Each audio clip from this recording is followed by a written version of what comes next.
Last time on Dragon Ball Tree, Bridget tried to construct a Sheron for the top of her tree, but without the Dragon Ball she was unable to place it, and thus was unable to wish that the planet would not be destroyed in 5 minutes. Will Bridget be able to craft the Dragon Balls in time? Will she be able to summon Sheron and stop the planet from exploding? Find out in this new, rather chillaxed episode of Dragon Ball Tree. Right, so the next part of Dragon Ball Tree is going to be the Dragon Bauble. And the baubles are just these ordinary glass baubles. They're hollow, and all I'm going to do is I'm going to put stars suspended on the inside. Now the diameter of these is 6 centimetres.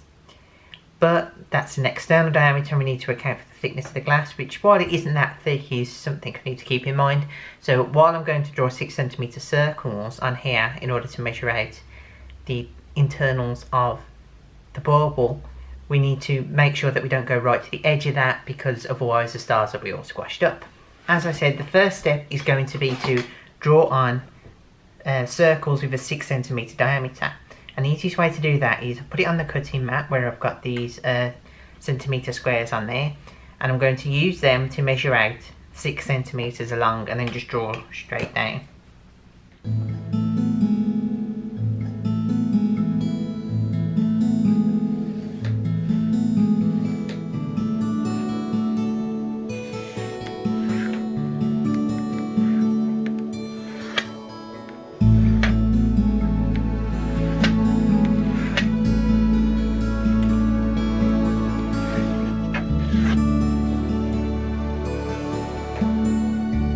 So there we've got 15 of the 15 6 by 6 centimetre squares. If I draw circles in them with 4 points touching the sides of the squares, then we'll have the circumference of the baubles, and we know that we can the area that we can draw the stars in. Now there are only 7 Dragon Balls, but we need at least 14 squares because of how we're going to make them 3D, which I'll show when we actually come to doing it. So what I need to do now is draw on the actual circles.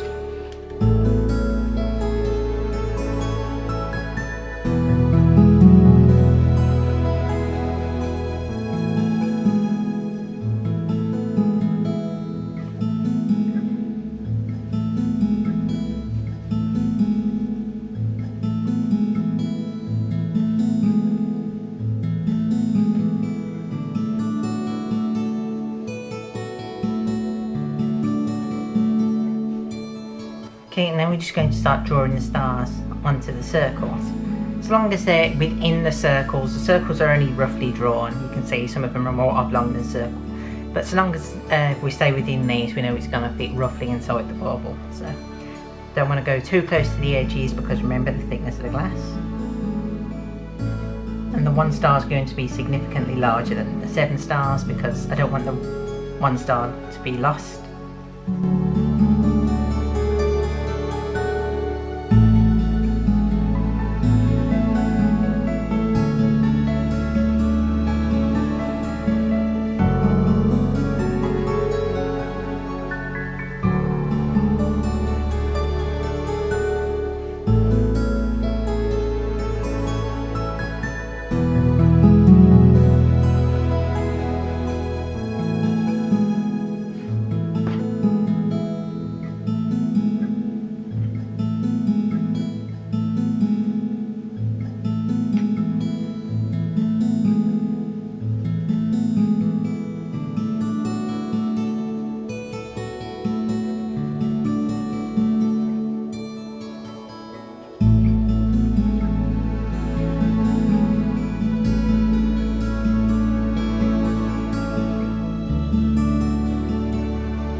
now we've got all 7 Dragon Balls drawn out so that we know the size of the stars, what we're not going to do is cut out the Dragon Balls, and we're not going to cut out the stars. What we're going to do is cut out the squares, So as you'll notice, there's twice as many Dragon Balls as we actually need, and that's for a very good reason.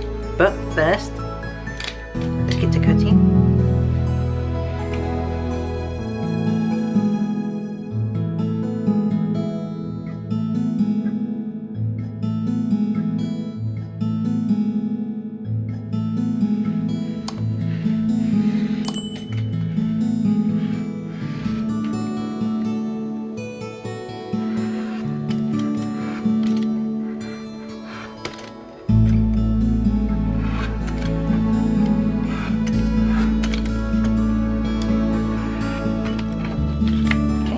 So we got two sets of squares, some with stars, some without. And what we need to do now is take this square and this square, one without star, one with a star, put them together and tape just the corners down.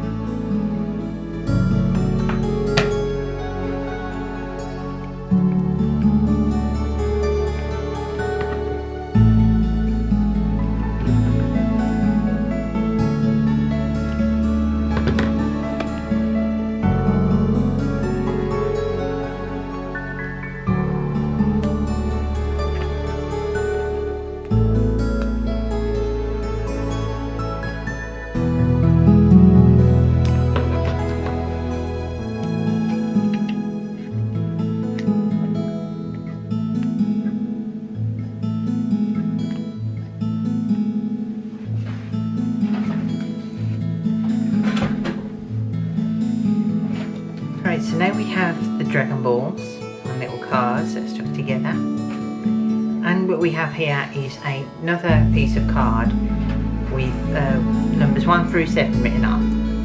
And the reason I've got this is because when we cut these out, it's very important that we keep the size stars together. So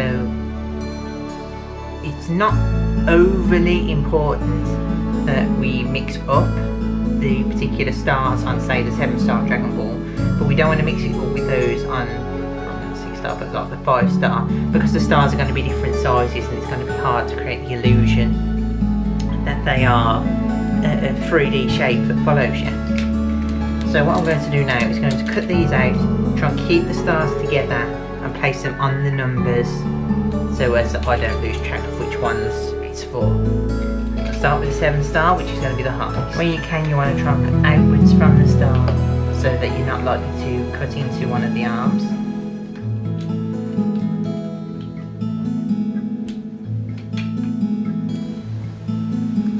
And you move it.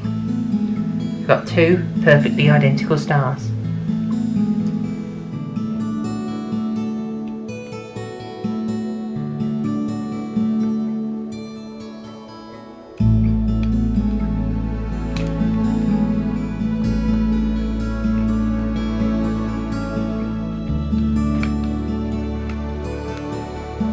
In order to suspend the stars in a way that's not going to be obvious, I've acquired this. Now you're probably not going to be able to see the end of this on camera because I can barely see it myself. And it's a nylon thread that's supposed to be invisible. It is very slightly visible and I don't have the best eyes in the world, so it's going to be very hard for me to be able to see what I'm doing with this. But the idea is going to be that this is going to be threaded through the middle of each of the stars so that they can suspend in the middle of the ball. And the plan for these is, if I can line these up again, is this is the 1-star, the biggest of them. So the idea is I'm going to fold them exactly through the centre so that they're the same on either side. Then I'm going to glue some of the invisible thread down the middle, right on the fold. Then, as this forms a sort of cross with the two pieces of card bent around, no matter which direction you look from, you'll always see a full star.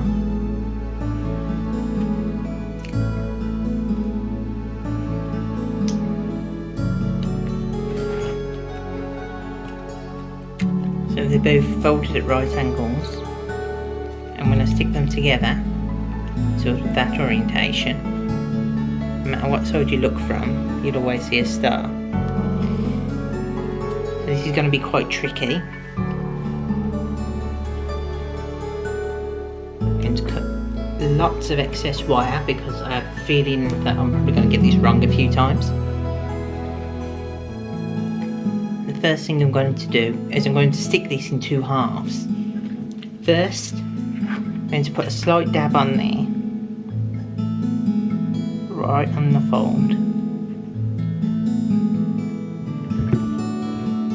and then run the wire through as best I can in the centre,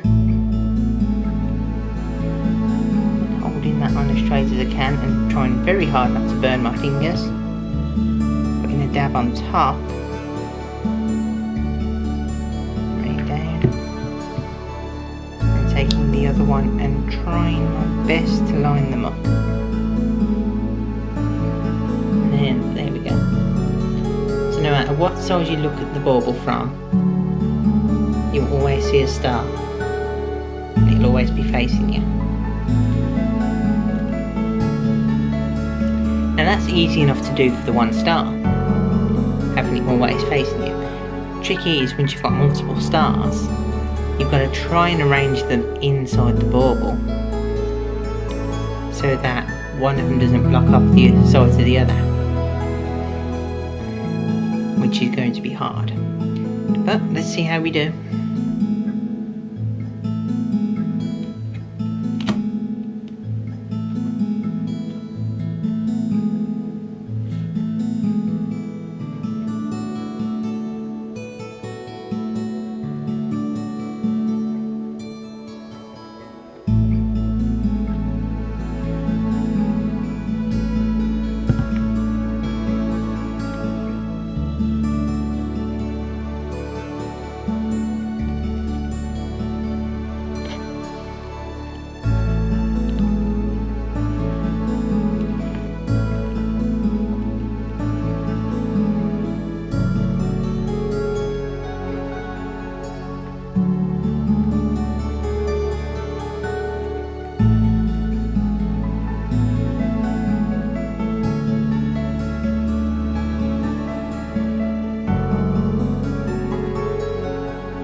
Now one thing you might notice with the stars is that, especially for the larger stars, they might be quite difficult to get through the neck of the bauble. If you've got a plastic bauble that breaks in half, this won't be too much of an issue. But if you've got ones like I have, the glass ones with a narrow neck, then it might be quite hard to get the stars through. So the best way to do it is to bend around as softly as you can the legs of the star, so that they curl up like that. And then once it's inside, take your tweezers, reach in and just press on wherever you've bent, and it'll straighten out again. It's not perfect, you'll still get curled up edges because where it's thinner you'll tend to want to curl more anyway. But it's a way to somewhat straighten out the stars once you've placed them in the bauble. Are they perfect? No. But they're mine. The dragon baubles may be completed and fully assembled, and the tree may be decorated, but I'm still not powerful enough to summon Sheron. It's time to begin training. Please, Master, I've travelled far.